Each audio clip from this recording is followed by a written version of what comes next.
ഞങ്ങളും ക്രൂശിക്കപ്പെട്ട ക്രിസ്തുവിനെ പ്രസംഗിക്കുന്നു. ദൈവതിരുനാമം മഹത്വപ്പെടുമാറാകട്ടെ. നമുക്ക് ദൈവവചനത്തിലേക്ക് വരാം.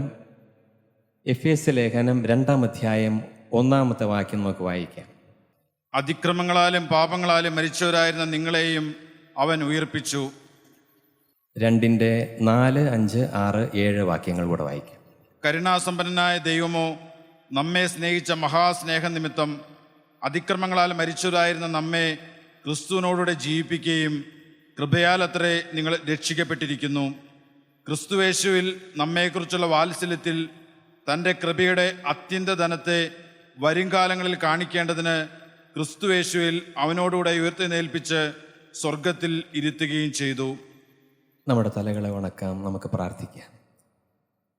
അബ്രഹാമിൻ്റെയും ഇസഹാക്കിൻ്റെയും ഇസ്രായേലിൻ്റെയും ദൈവമേ, അവിടുത്തെ പുത്രനും ഞങ്ങളുടെ വീണ്ടെടുപ്പുകാരനുമായ യേശു ക്രിസ്തു മുഖാന്തരം അവിടുന്ന് ഞങ്ങൾക്ക് തന്ന വാഗ്ദത്തത്തിനായി ഞങ്ങൾ നിന്നെ സ്തുതിക്കുന്നു. ഞങ്ങളുടെ നടുവിൽ കർത്താവിൻ്റെ സാന്നിധ്യമുള്ളതിനാൽ ഞങ്ങൾ ദൈവത്തെ മഹത്വപ്പെടുത്തുന്നു.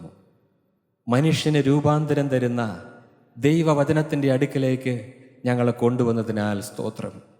വിശുദ്ധിയിൽ ദൈവത്തെ ആരാധിപ്പാൻ വിളിക്കപ്പെട്ട മക്കളുടെ അടുക്കലേക്ക് ഞങ്ങളെ കൊണ്ടുവന്നതിനാൽ ഞങ്ങൾ നിന്നെ സ്തുതിക്കുന്ന കർത്താവേ. ഞങ്ങളുടെ രോഗത്തിന് സൗഖ്യമുള്ളതിനാൽ സ്തോത്രം. നമ്മുടെ ഹൃദയങ്ങൾക്ക് സമാധാനം നീ തരുന്ന നല്ല ദൈവമാകിയാൽ സ്തോത്രം. ജീവിതത്തിന് കാഴ്ചപ്പാട് തരുന്ന ദൈവമാകിയാൽ സ്തോത്രം. എല്ലാവരെയും അനുഗ്രഹിക്കുന്ന ദൈവമാകിയാൽ സ്തോത്രം. കർത്താവെ, എല്ലാ മഹത്വവും അറുക്കപ്പെട്ട കുഞ്ഞാടിന്, എല്ലാ മഹത്വവും യേശു ക്രിസ്തുവിന്. ഞങ്ങളുടെ പ്രാർത്ഥന കേൾക്കണമേ, യേശുവിൻ്റെ നാമത്തിൽ തന്നെ, ആമേൻ. എഫേസ്യ ലേഖനം അപ്പോസ്തലനായ പൗലോസ് എഴുതിയ ലേഖനമാണ്. ലേഖനങ്ങൾ എന്ന് പറയുന്നത് ക്രിസ്തീയ ജീവിതത്തിൻ്റെ വളർച്ചയ്ക്ക് ഒരു ക്രിസ്തു ഭക്തന് ഏറ്റവും അത്യാവശ്യമാണ്. അതുകൊണ്ടാണ് പുതിയ നിയമത്തിൽ 27 പുസ്തകങ്ങളുള്ളതിൽ 21 ലേഖനങ്ങളാണ്. 21 ലേഖനങ്ങൾ ദൈവസഭയ്ക്ക് ദൈവം തന്നിരിക്കുന്നത് എങ്ങനെ ഒരു ക്രിസ്ത്യാനിയായി ജീവിക്കാം എന്ന് പഠിപ്പിക്കാൻ വേണ്ടിയിട്ടാണ്. യേശുക്രിസ്തുവിൻ്റെ സുവിശേഷങ്ങൾ അന്ന് കർത്താവ് ജീവിച്ചിരുന്നപ്പോഴുള്ള ചരിതങ്ങളാണ്. എന്നാൽ ലേഖനം എന്ന് പറയുന്നത് എപ്രകാരം വിശ്വാസത്തോടുകൂടെ ഈ ഭൂമിയിൽ ജീവിക്കാം, എങ്ങനെ നടക്കാം, എങ്ങനെ ജീവിക്കാം, എങ്ങനെ മക്കളെ വളർത്താം, എങ്ങനെ കുടുംബജീവിതം നയിക്കാം, എങ്ങനെ ഒരു ഓഫീസിൽ നമുക്ക് കഴിയാൻ സാധിക്കും, സമൂഹത്തിൽ എങ്ങനെ ഇടപെടണം, എങ്ങനെ വിശ്വാസ ജീവിതം നയിക്കണം, ഇതെല്ലാം ഈ ലേഖനത്തിലുണ്ട്. എഫേസ്യ ലേഖനം ലേഖനങ്ങളുടെ റാണി എന്നാണ് അറിയപ്പെടുന്നത്. അതിൻ്റെ 1-2 അധ്യായങ്ങൾ ദൈവം മനുഷ്യനെ വീണ്ടെടുത്ത കാര്യമാണ് പറയുന്നത്. ദൈവത്തിൻ്റെ തെരഞ്ഞെടുപ്പ്, ഭൂമിയിൽ ദൈവം മനുഷ്യനെ തെരഞ്ഞെടുത്തത് എങ്ങനെയാണ്, എന്നെയും നിങ്ങളെയും ദൈവം തെരഞ്ഞെടുത്തു, വീണ്ടെടുത്തു എന്നാണ് 1-ാമത്തെ അധ്യായത്തിൽ പറയുന്നത്. 2-ാമത്തെ അധ്യായത്തിൽ ഈ തെരഞ്ഞെടുക്കപ്പെട്ടവരുടെ സ്ഥാനം, അവരുടെ പൊസിഷൻ ഇപ്പോൾ എവിടെയാണ് എന്നുള്ളതാണ് നമ്മൾ വായിച്ചു കേട്ടു. അതിൻ്റെ ഇപ്പോൾ വായിച്ച വാക്യങ്ങളുടെ ആകെത്തുക എന്ന് പറയുന്നത് കരുണാസമ്പന്നനായ ദൈവം നമ്മെ സ്നേഹിച്ച മഹാസ്നേഹ നിമിത്തം. കരുണാസമ്പന്നനായ ദൈവം നമ്മെ സ്നേഹിച്ച മഹാസ്നേഹം നിമിത്തം അതിക്രമങ്ങളാലും പാപങ്ങളാലും മരിച്ചവരായിരുന്ന നമ്മെ യേശുവിനോടുകൂടെ ക്രിസ്തുവിനോടുകൂടെ ജീവിപ്പിച്ചു അഥവാ ഉയർപ്പിച്ചു എന്നാണ് പറഞ്ഞത്. നമ്മളെ ഉയർപ്പിച്ചുവെന്ന്. യേശുക്രിസ്തു ഉയർത്തെഴുന്നേറ്റു നാം കേട്ടിട്ടുണ്ട്, ക്രിസ്തുവിൻ്റെ ഉയർപ്പ്. എന്നാൽ ഇവിടെ ലേഖനകർത്താവ് പറയുകയാണ്, ക്രിസ്തു ഉയർത്തെഴുന്നേറ്റപ്പോൾ അവനോടുകൂടെ നിങ്ങളെയും ജീവിപ്പിച്ചു, നിങ്ങളെയും ഉയർപ്പിച്ചുവെന്ന്. എത്ര വലിയ അത്ഭുതമാണത്! നമുക്കും ഒരു ഉയർത്തെഴുന്നേൽപ്പ് ലഭിച്ചിരിക്കുകയാണ്. യേശുക്രിസ്തു മരണത്തെ ജയിച്ച്, പാതാളത്തെ ജയിച്ച്, കല്ലറകളെ തകർത്ത് ഉയർത്തെഴുന്നേറ്റപ്പോൾ, ദൈവം അവനെ ഉയർപ്പിച്ചപ്പോൾ അവനോടുകൂടെ നമ്മളെയും ഉയർത്തെഴുന്നേൽപ്പിച്ചു എന്ന് പറഞ്ഞാൽ അതിനു മുൻപ് നമുക്കൊരു മരണം സംഭവിച്ചിട്ടുണ്ട്. അതാണ് പറയുന്നത്, അതിക്രമങ്ങളാൽ പാപങ്ങളാൽ നമുക്ക് മരണം സംഭവിച്ചു എന്നുള്ളത്. ദൈവമക്കളെ, നമുക്കൊരു മരണം സംഭവിച്ചു. ഈ സത്യമാണ് നാം തിരിച്ചറിയേണ്ടത്. ഇവിടെ ഇരിക്കുന്ന ഞാൻ ഉൾപ്പെടെ നമ്മൾ എല്ലാവരും ആത്മാവിൽ മരിച്ചു. ജനിച്ചു വീഴുന്ന അന്ന് മാത്രമല്ല, അന്ന് തുടങ്ങിയല്ല, നാം ജനിക്കുമ്പോൾ തന്നെ നാം പാപികളാണ്. പാപത്തിൻ്റെ ശമ്പളമായ മരണം എൻ്റെ മേൽ വന്നു, ഞാൻ മരിച്ചു. അതിക്രമങ്ങൾ നിമിത്തം, പാപങ്ങൾ നിമിത്തം ഞാൻ മരിച്ചു. അങ്ങനെ മരിച്ച എന്നെ കരുണാസമ്പന്നനായ ദൈവം എന്നെ സ്നേഹിച്ച മഹാസ്നേഹം നിമിത്തം എന്നെ ഉയർപ്പിച്ചു. യേശുക്രിസ്തു എനിക്ക് വേണ്ടി കുരിശിൽ മരിച്ചപ്പോൾ, അവൻ ഉയർത്തെഴുന്നേറ്റപ്പോൾ അവനോടുകൂടെ എന്നെയും ഉയർപ്പിച്ചു. ഈ സത്യം നിങ്ങൾ മനസ്സിലാക്കണം. യേശുക്രിസ്തു ഉയർത്തെഴുന്നേറ്റപ്പോൾ നിങ്ങളും ഞാനും ഉയർത്തെഴുന്നേറ്റിരിക്കുകയാണ്. അതാണ് ദൈവത്തിൻ്റെ വചനം നമ്മോട് പറയുന്നത്. ഉയർത്തെഴുന്നേറ്റപ്പോൾ അതിലൂടെ നമുക്ക് ലഭിച്ച അനുഗ്രഹങ്ങൾ എന്തൊക്കെയാണെന്ന് എഫേസ്യ ലേഖനം 1-ാം അധ്യായത്തിൻ്റെ 3-ാം വാക്യം നമുക്ക് വായിക്കാം. 1:3. സ്വർഗത്തിലെ സകല ആത്മീക അനുഗ്രഹത്താലും നമ്മെ ക്രിസ്തുവിൽ അനുഗ്രഹിച്ചിരിക്കുന്ന നമ്മുടെ കർത്താവായ യേശു ക്രിസ്തുവിന്റെ ദൈവവും മതി. പിതാവുമായവൻ വാഴ്ത്തപ്പെട്ടവൻ. സ്വർഗത്തിലെ സകല ആത്മീക അനുഗ്രഹങ്ങളാലും ദൈവം നമ്മെ അനുഗ്രഹിച്ചിരിക്കുകയാണ്. അത് വലിയ കാര്യമാണ്. ഈ കാര്യം കാണുവാനാണ് ദൈവം നമ്മുടെ കണ്ണ് തുറന്നു തരുന്നത്. യേശുക്രിസ്തു ഉയർത്തെഴുന്നേറ്റപ്പോൾ നമ്മളെയും ഉയർത്തെഴുന്നേൽപ്പിച്ചു. എന്നിട്ട് സ്വർഗത്തിലെ സകല ആത്മീയ അനുഗ്രഹങ്ങൾ നമുക്ക് തരികയാണ്. അതിൻ്റെ കാരണം നമുക്ക് വായിക്കാം. 2:7 നമുക്ക് വായിച്ച് കേൾക്കാം. തന്റെ കൃപയുടെ അത്യന്ത ധനത്തെ വരുംകാലങ്ങളിൽ കാണിക്കേണ്ടതിന് ക്രിസ്തു യേശുവിൽ അവനോടുകൂടെ ഉയർത്തെഴുന്നേൽപ്പിച്ച് സ്വർഗത്തിൽ ഇരുത്തുകയും ചെയ്തു. അതിൻ്റെ കാരണം നമ്മളിപ്പോൾ ഇരിക്കുന്നത് സ്വർഗത്തിലാണെന്നാണ് വേദപുസ്തകം പറയുന്നത്. യേശുക്രിസ്തു നമ്മളെ ഉയർത്തെഴുന്നേൽപ്പിച്ചു. ദൈവം നമ്മളെ ഉയർത്തെഴുന്നേൽപ്പിച്ചിട്ട് യേശുവിനോട് കൂടെ നമ്മളെ സ്വർഗത്തിൽ ഇരുത്തിയിരിക്കുകയാണ്. അതുകൊണ്ട് തന്നെ നമുക്ക് ലഭിക്കുന്ന അനുഗ്രഹങ്ങൾ സ്വർഗത്തിൽ നിന്ന് ലഭിക്കുന്ന അനുഗ്രഹങ്ങളാണ്. ഒന്നാമത്തെ അനുഗ്രഹം എഫേസ്യർ 1:7 കൂടെ വായിക്കാം. അവനിൽ നമുക്ക് അവൻ്റെ രക്തത്താൽ അതിക്രമങ്ങളെ മോചനമെന്ന വീണ്ടെടുപ്പുണ്ട്. സ്വർഗത്തിൽ ഇരുത്തിയിരിക്കുന്ന നമുക്ക് സ്വർഗീയമായ അനുഗ്രഹങ്ങളാണ്. ഒന്നാമത് യേശുക്രിസ്തുവിൻ്റെ രക്തത്താൽ അതിക്രമങ്ങളുടെ മോചനമെന്ന വീണ്ടെടുപ്പ് ഉണ്ട്. പാപത്തിൻ്റെ മോചനമെന്ന വീണ്ടെടുപ്പ് ഈ ഭൂമിയിലെ എല്ലാ മനുഷ്യനും ലഭിക്കുകയാണ് യേശുക്രിസ്തു ഉയർത്തെഴുന്നേറ്റത് മൂലം. നമ്മളോട് യേശുക്രിസ്തുവിനോട് കൂടെ നമ്മളും ഉയർത്തെഴുന്നേറ്റത് മൂലം ഒരു മനുഷ്യന് യേശുക്രിസ്തുവിൻ്റെ രക്തത്താൽ പാപങ്ങളുടെ മോചനമെന്ന വീണ്ടെടുപ്പുണ്ട്. മാത്രമല്ല, യേശുവിനെ എഴുന്നേൽപ്പിച്ച് ഓരോരുത്തനെ അവനവൻ്റെ അകൃത്യങ്ങളിൽ നിന്ന് തിരിക്കുന്നതിനാൽ പാപമോചനം മാത്രമല്ല, പാപത്തിൽ നിന്ന് നമ്മെ മാറ്റുകയാണ്, തിരിക്കുകയാണ്. നമ്മുടെ വണ്ടി പോകുന്നത് മുഴുവനും പാപത്തിലേക്കാണ്. നമ്മുടെ വണ്ടി പോകുന്നത്, നമ്മുടെ ഡയറക്ഷൻ എന്ന് പറയുന്നത് ഈ ലോകത്തിലേക്കാണ്, അവസാനം നരകത്തിലേക്കാണ്. ആ വണ്ടി തിരിച്ച്, അകൃത്യങ്ങളിൽ നിന്ന് തിരിച്ച് കർത്താവിൻ്റെ ക്രൂശിലേക്ക് നമ്മളെ കൊണ്ടുവരികയാണ്. അപ്പോൾ പാപത്തിൻ്റെ മോചനം മാത്രമല്ല, പാപത്തിൽ നിന്നുള്ള ജയവും യേശുക്രിസ്തു തരികയാണ്. പകല് മുഴുവനും ഒരുപക്ഷെ നമ്മൾ അധ്വാനിച്ച്, നമ്മൾ മുഷിഞ്ഞ ഒരു വസ്ത്രമിട്ട്, നമ്മൾ അധ്വാനിച്ച് മണ്ണ് വാരി, തേങ്ങ വെട്ടി, അല്ലെങ്കിൽ ചക്ക വെട്ടി, അതിൻ്റെ ചവണിയും അതുപോലെ മൊളിഞ്ഞീനും അങ്ങനെ എല്ലാം, അതിനുശേഷം ടോയ്ലറ്റ് കഴുകി, അങ്ങനെ എല്ലാം ഒരേ വസ്ത്രം ഇട്ടുകൊണ്ടാണ്. അപ്പോൾ എന്തെങ്കിലുമൊക്കെ അഴുക്കുള്ള കാര്യങ്ങളും പിടിക്കുന്നതും എല്ലാം അങ്ങനെ തന്നെയായിരിക്കും. എന്നാൽ അതിനുശേഷം ഒന്ന് കുളിച്ച് കഴിഞ്ഞിട്ട് ഒരു പുതിയ വസ്ത്രം ഇടും. അതിനുശേഷം നമ്മൾ ഈ പണിക്ക് ഒന്നും പോവാറില്ല. ചെയ്യാനുള്ള എല്ലാ പണികളും ആ മുഷിഞ്ഞ വസ്ത്രത്തോടുകൂടെ, ആ വിയർപ്പോടുകൂടെ, ആ ദുർഗന്ധത്തോടുകൂടെ നമ്മളതെല്ലാം ചെയ്യും. മണ്ണും ആ വെള്ളവും, അങ്ങനെ എല്ലാ കാര്യങ്ങളും, അഴുക്കുള്ള എല്ലാ കാര്യങ്ങളിലും തൊടുമായിരിക്കാം. പക്ഷേ കുളിച്ചു കഴിഞ്ഞാൽ പിന്നെ അതില്ല. ആ ദിവസം പിന്നെയില്ല. കുളിച്ചു കഴിഞ്ഞാൽ പുതിയ വസ്ത്രമിട്ട് നാം അങ്ങ് മാറുകയാണ്. ഇത് തന്നെയാണ് യേശുക്രിസ്തുവിൻ്റെ രക്തത്താൽ ഒരിക്കലായിട്ട് ഒരു ശുദ്ധീകരണം നമുക്ക് ലഭിക്കുകയാണ്. യേശുക്രിസ്തുവിൻ്റെ രക്തത്താൽ പാപങ്ങളുടെ മോചനം. കഴിഞ്ഞ കാലങ്ങളിലേക്ക് തിരിഞ്ഞു നോക്കുമ്പോൾ യേശുക്രിസ്തുവിൻ്റെ വചനം കേട്ട് പാപത്തിൻ്റെ മോചനം ലഭിച്ചു എന്ന് മാത്രമല്ല, പാപത്തിൽ നിന്ന് തിരിഞ്ഞതായിട്ടുള്ള ഒരവസ്ഥ, നമ്മുടെ ഡയറക്ഷൻ മാറിയതായിട്ടുള്ള ഒരവസ്ഥ. ഒന്നാമതായിട്ട് നമുക്ക് പാപത്തിൻ്റെ മോചനവും പാപത്തിൽ നിന്ന് തിരിയുന്ന ഒരവസ്ഥയും നമുക്ക് ലഭിക്കും. രണ്ടാമതായി നമുക്ക് വായിക്കാം യോഹന്നാന്റെ സുവിശേഷം 14:27 നമുക്ക് വായിച്ച് കേൾക്കാം. യോഹന്നാന്റെ സുവിശേഷം 14-ാം അധ്യായത്തിൻ്റെ 27-ാമത്തെ വാക്യം. സമാധാനം ഞാൻ നിങ്ങൾക്ക് തന്നേച്ചു പോകുന്നു, എൻ്റെ സമാധാനം ഞാൻ നിങ്ങൾക്ക് തരുന്നു. ലോകം തരുന്നത് പോലെയല്ല ഞാൻ നിങ്ങൾക്ക് തരുന്നത്. നിങ്ങളുടെ ഹൃദയം കലങ്ങരുത്, ഭ്രമിക്കുകയും അരുത്. ദൈവത്തിന് മഹത്വം. രണ്ടാമതായി ക്രൂശിൽ നിന്ന് കിട്ടുന്ന ഉയർത്തെഴുന്നേറ്റ കർത്താവിനോടുകൂടെ നമ്മളും ഉയർത്തെഴുന്നേറ്റത് കൊണ്ട് നമുക്ക് ലഭിക്കുന്ന, കർത്താവിനോടുകൂടെ സ്വർഗത്തിൽ നമ്മൾ ആയിരിക്കുന്നത് കൊണ്ട് ദൈവം അങ്ങനെ പറഞ്ഞിട്ടുള്ളത് കൊണ്ട് നമുക്ക് ഈ ഭൂമിയിൽ ലഭിക്കുന്ന രണ്ടാമത്തെ അനുഗ്രഹം എന്ന് പറയുന്നത് സമാധാനമാണ്. രോഗസൗഖ്യം കിട്ടിയ എല്ലാവരും സ്വർഗത്തിൽ എത്തണമെന്നില്ല. എന്നാൽ ഈ ഭൂമിയിൽ എല്ലാ മനുഷ്യനും ദൈവം കൊടുക്കുന്ന ഒരു കാര്യമാണ് സമാധാനം എന്നുള്ളത്. രോഗസൗഖ്യം ചിലപ്പോൾ ദൈവത്തിൻ്റെ ഹിതമനുസരിച്ച്, ദൈവത്തിൻ്റെ ഇഷ്ടമനുസരിച്ച് നമുക്ക് ലഭിച്ചിരിക്കാം. കാരണം ഒരുപക്ഷെ നമ്മുടെ മരണവുമായി ബന്ധപ്പെട്ടിരിക്കാം. നമ്മുടെ മരണം എപ്പോഴാണ് ദൈവം മാത്രം അറിയുന്നു. ദൈവമാണ് നമ്മുടെ മരണം തീരുമാനിക്കുന്നത്. നമ്മുടെ മരണസമയത്തിൻ്റെ മേൽ അധികാരമുള്ളത് ദൈവത്തിനാണ്. നമുക്ക് ആഗ്രഹിക്കാം, രോഗസൗഖ്യം ദൈവത്തോട് പ്രാർത്ഥിക്കാം.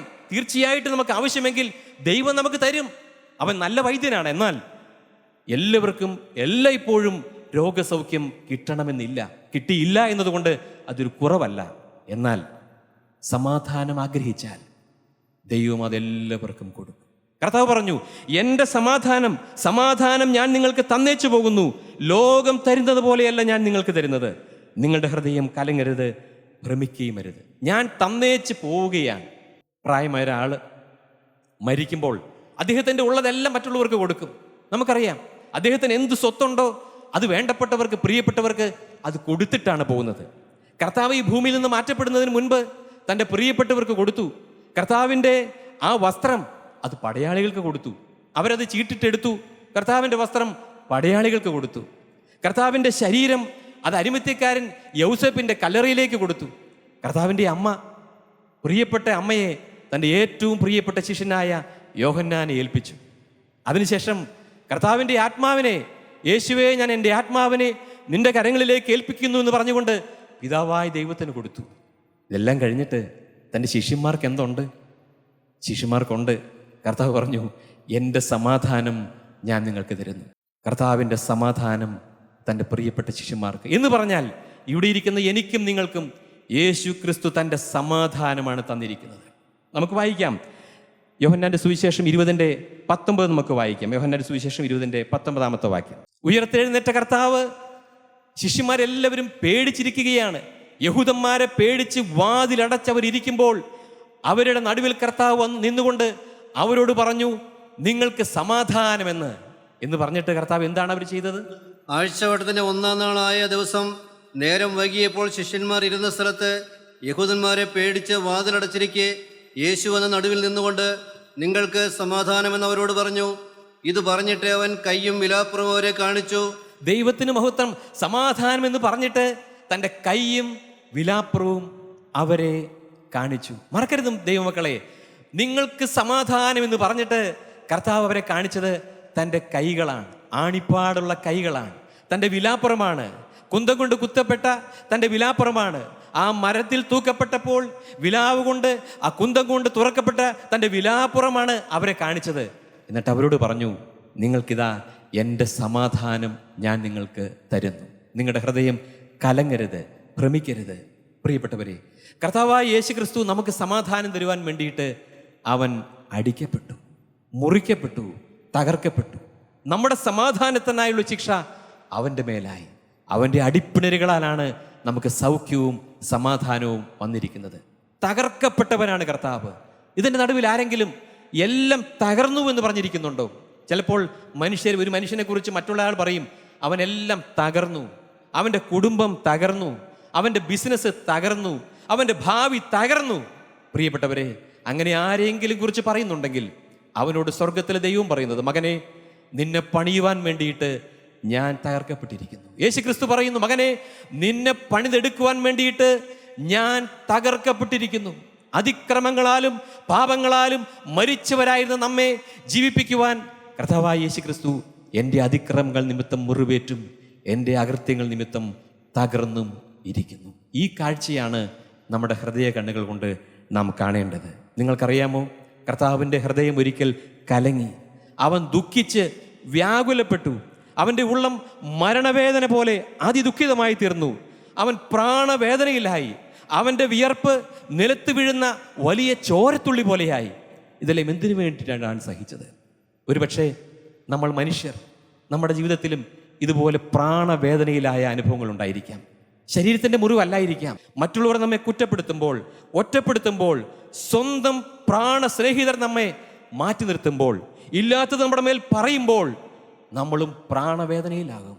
നമ്മുടെ ഉള്ളം വ്യാകുലപ്പെടും, ദുഃഖിക്കും, നാം കരയും. ഒരു കാര്യം മനസ്സിലാക്കുക, ഈ കഷ്ടങ്ങളും പ്രയാസങ്ങളും ബുദ്ധിമുട്ടുകളും നമ്മൾ അനുഭവിക്കുന്നതെല്ലാം കർത്താവ് കടന്നുപോയി. കർത്താവ് പാപം ചെയ്തിട്ടല്ല, നമ്മുടെ പാപങ്ങളെല്ലാം അവൻ വഹിക്കുകയാണ് ചെയ്തത്. അതുകൊണ്ട് ഏത് പ്രയാസഘട്ടത്തിലും നമുക്ക് പ്രാർത്ഥിക്കുവാൻ ഒരു ദൈവമുണ്ട്. നമ്മുടെ കർത്താവ് അത് കേൾക്കുന്നുണ്ട്.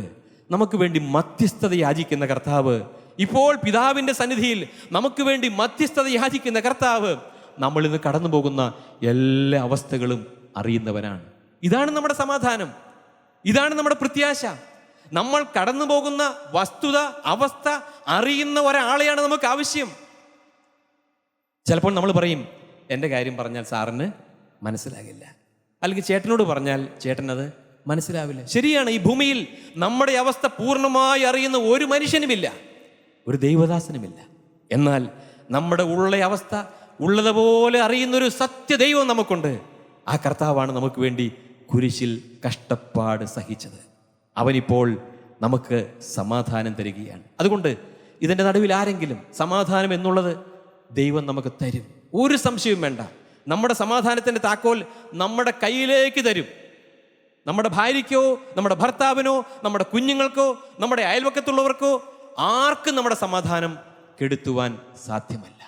ഒരുപക്ഷെ ചുറ്റും എതിർപ്പുകളായിരിക്കാം, അലങ്കോലമായിരിക്കാം, പ്രയാസങ്ങളായിരിക്കാം, നാളെ എന്തു വേണ്ടുവെന്ന ചിന്ത ഭരിച്ചേക്കാം.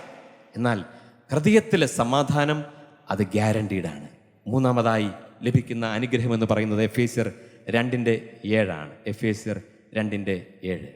ക്രിസ്തുയേശുവിൽ അവനോടുകൂടെ ഉയർത്തെഴുന്നേൽപ്പിച്ച് സ്വർഗത്തിൽ ഇരുത്തുകയും ചെയ്തു. സ്വർഗത്തിൽ ഇരുത്തുകയും ചെയ്തു. നമ്മളെ സ്വർഗത്തിൽ, നമ്മൾ ആദ്യം പറഞ്ഞതുപോലെ സ്വർഗത്തിൽ ഇരുത്തിയിരിക്കുകയാണ്. തന്നെ വിശ്വസിച്ച കള്ളനോട് കർത്താവ് പറഞ്ഞു, ഇന്ന് നീ എന്നോടുകൂടെ പറുദീസയിൽ ഇരിക്കുമെന്ന്. നമ്മളോടും ഇതാ വചനം പറയുകയാണ്, നിങ്ങളെ സ്വർഗത്തിൽ ഇരുത്തിയിരിക്കുകയാണ്. ആ കള്ളം പറഞ്ഞതുപോലെ, അവൻ അരുതാത്തതൊന്നും ചെയ്തിട്ടില്ല.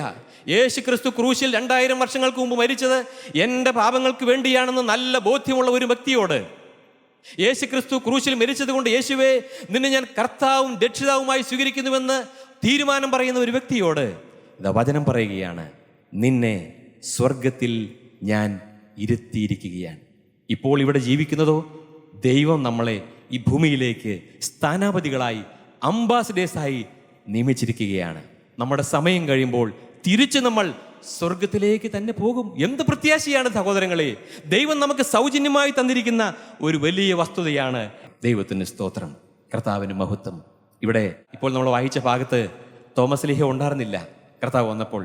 അപ്പോൾ കർത്താവ് പിന്നീട് ശിഷ്യന്മാരൊക്കെ പറഞ്ഞു തോമസിനോട്, ഞങ്ങൾ കർത്താവിനെ കണ്ടു എന്ന് പറഞ്ഞപ്പോൾ ഞാൻ വിശ്വസിക്കുകയില്ല, അവൻ്റെ കയ്യിൽ വിരലിടണം, എനിക്ക് അവൻ്റെ വിലാപ്പുറത്ത് വിരലിടണം, അങ്ങനെ ഞാൻ തൊട്ട് എങ്കിൽ മാത്രമേ ഞാൻ വിശ്വസിക്കൂ എന്ന് പറഞ്ഞു.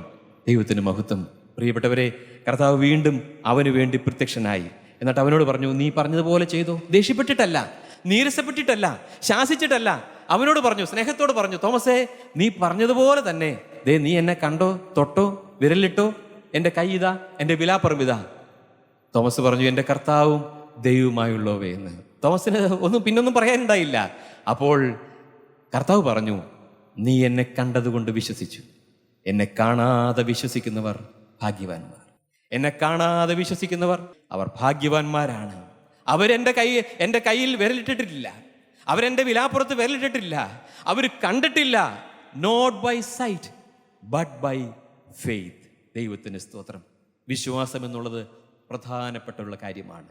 നമ്മുടെ വിശ്വാസം പലപ്പോഴും പരിശോധിക്കപ്പെടും. ദൈവമക്കൾ, ഒരു വാക്ക് അതിനെക്കുറിച്ച് പറയാതിരിക്കാൻ സാധ്യമല്ല. കാരണം കർത്താവായ യേശു ക്രിസ്തു സ്വർഗാരോഹണം ചെയ്യുന്നതിന് മുൻപ് തൻ്റെ പ്രിയപ്പെട്ട ശിഷ്യന്മാരോട് പറഞ്ഞത്, നമ്മൾ പറഞ്ഞത്, നമ്മൾ കേൾക്കാൻ വേണ്ടി പറഞ്ഞത്, തോമസേ നീ എന്നെ കണ്ടതുകൊണ്ട് വിശ്വസിച്ചു, എന്നാൽ എന്നെ കാണാതെ വിശ്വസിക്കുന്നവർ ഭാഗ്യവാന്മാർ. നമ്മൾ ഭാഗ്യവാന്മാരാണ് ദൈവമക്കളെ. നമ്മൾ ദൈവത്തെ നമ്മുടെ കണ്ണുകൊണ്ട് കണ്ടിട്ടില്ല, യേശുവിനെ കണ്ടിട്ടില്ല, പക്ഷെ നമ്മൾ വിശ്വസിക്കുന്നു. ദൈവത്തിന് സ്തോത്രം. അതുകൊണ്ട് വളരെ പ്രധാനപ്പെട്ടതാണ് വിശ്വാസം. വിശ്വാസത്തിൻ്റെ പരിശോധന, ടെസ്റ്റ് ഓഫ് ഫെയ്ത്ത് എന്ന് പറയുന്നത് ഒരു ക്രിസ്തു ഭക്തന്റെ ജീവിതത്തിൽ എപ്പോഴും ഉണ്ടായിരിക്കാം. ഇന്നത്തെ കാലത്തിൻ്റെ പ്രത്യേകത, ദൈവത്തിൻ്റെ വേല നടക്കുവാൻ ബുദ്ധിമുട്ടുള്ള ഒരു കാലമാണ്. അതുപോലെയുള്ള ഒരു കാലം ഗിദെയോന്റെ കാലത്തുണ്ടായിരുന്നു. ഗിദെയോന്റെ കാലത്ത് ദൈവത്തിൻ്റെ വേല എന്ന് പറയുന്നത് കൃഷിയാണ്. അന്ന് അവിടെ കൃഷിയാണ്, കൃഷിയെക്കുറിച്ചാണ് പറയുന്നത്. കൃഷി നടക്കുന്നില്ല, വിളവുണ്ടാകുന്നില്ല. കാരണം മിദ്യാനിർ വന്ന് ഈ കൃഷിയെല്ലാം നശിപ്പിക്കുകയാണ്. ഗിദെയോന്റെ ചരിത്രമൊന്നും ഞാൻ കൂടുതൽ പറയുന്നില്ല, സമയമില്ല. എന്നാൽ ദൈവം ഗിദെയോനോട് പറഞ്ഞു, ഗിദെയോനെ നീ ചെല്ലണം എന്ന്. ഗിദെയോനെ, ദൈവം നിന്നോട് കൂടെയുണ്ട്. അപ്പൊ ഗിദെയോൻ പറഞ്ഞു, ദൈവം ഞങ്ങളോട് കൂടെ ഉണ്ടെങ്കിൽ ഇങ്ങനെയൊക്കെ ആയിരിക്കുമോ? നമ്മൾ പറയുന്നത് അത് തന്നെയല്ലേ. ദൈവം ഗിദെയോനോട് പറഞ്ഞു, അവന്റെ വിശ്വാസം ദൈവം പരീക്ഷിക്കുകയാണ്. ഗിദെയോനെ, ദൈവം നിന്നോട് കൂടെയുണ്ട്. അപ്പൊ ഗിദെയോൻ പറഞ്ഞു, ദൈവം കൂടെയുണ്ടെങ്കിൽ ഇങ്ങനെയൊക്കെ സംഭവിക്കുമോ?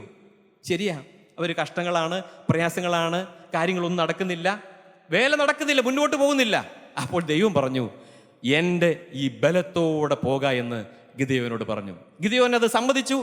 അതിനുശേഷം ദൈവത്തിന്റെ ആത്മാവ് ഗിദെയോന്റെ മേൽ വന്നു. അവൻ എന്ത് ചെയ്തു? അവൻ ഉത്സാഹിച്ചു. കൃഷി നടക്കണം, കൃഷി നടക്കണം, വിത നടക്കണം, കൊയ്ത്ത് നടക്കണം. ഇസ്രായേൽ മക്കൾ എല്ലാവരും കഷ്ടത്തിലായിരിക്കുകയാണ്. അവർ ദൈവത്തോട് നിലവിളിക്കുകയാണ്.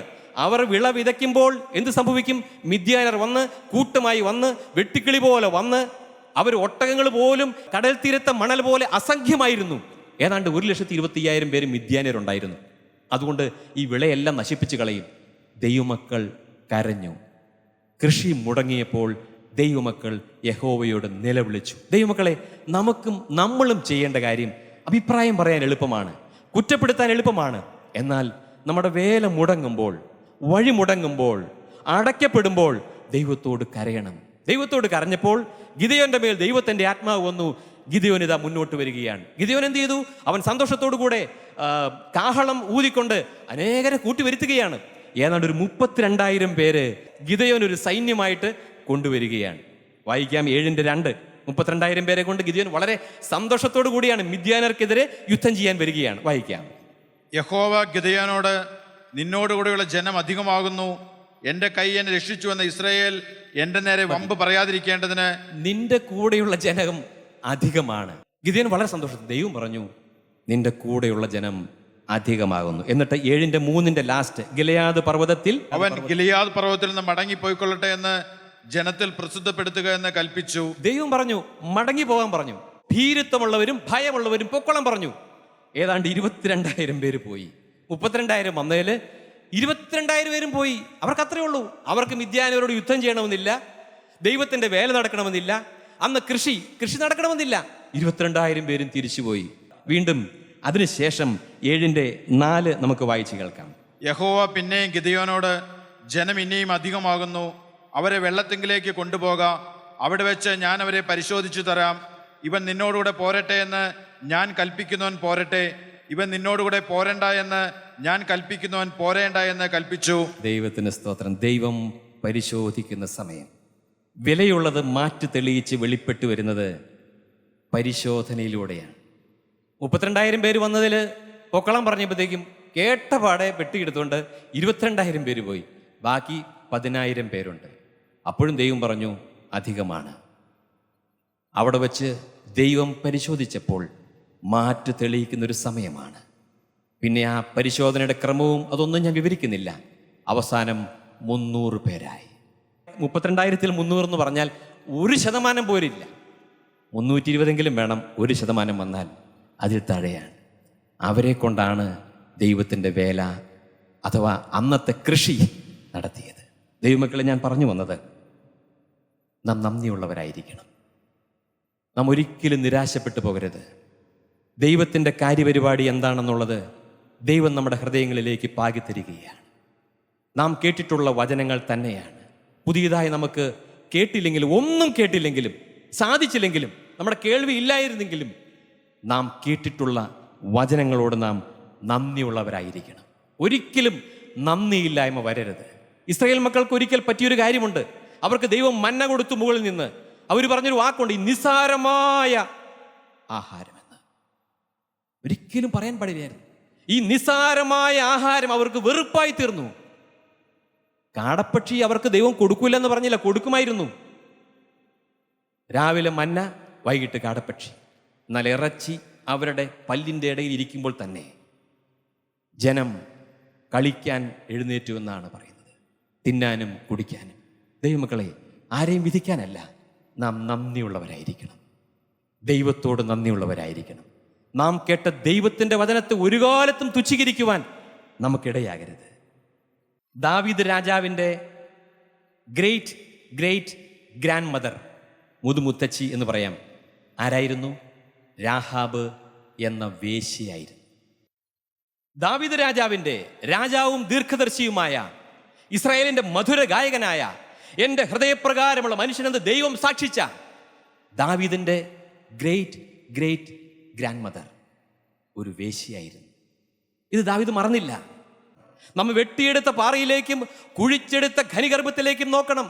ദാവീദ് പ്രാർത്ഥിക്കാനിരിക്കുമ്പോൾ വായിക്കുന്നത്, ദാവീദ് രാജാവ് അകത്ത് ചെന്ന് 2 ശമൂവേൽ 7:18 ദാവീദ് രാജാവ് അകത്ത് ചെന്ന് യഹോവയുടെ സന്നിധിയിൽ ഇരുന്ന് പറഞ്ഞത് എന്തെന്നാൽ, കർത്താവായ യഹോവേ, നീ എന്നെ ഇത്രത്തോളം കൊണ്ടുവരുവാൻ ഞാൻ ആര്? എൻ്റെ ഗ്രഹവും എന്തുള്ളൂ. ദാവീദിന് അറിയാം, കർത്താവേ, എൻ്റെ മുത്തച്ഛി ആരാണെന്ന് എനിക്കറിയാം. ഒരു വേശ്യാസ്ത്രീ ആയിരുന്നു. എൻ്റെ മുത്തച്ഛൻ ഒരു വേശ്യയുടെ മകനായിരുന്നു.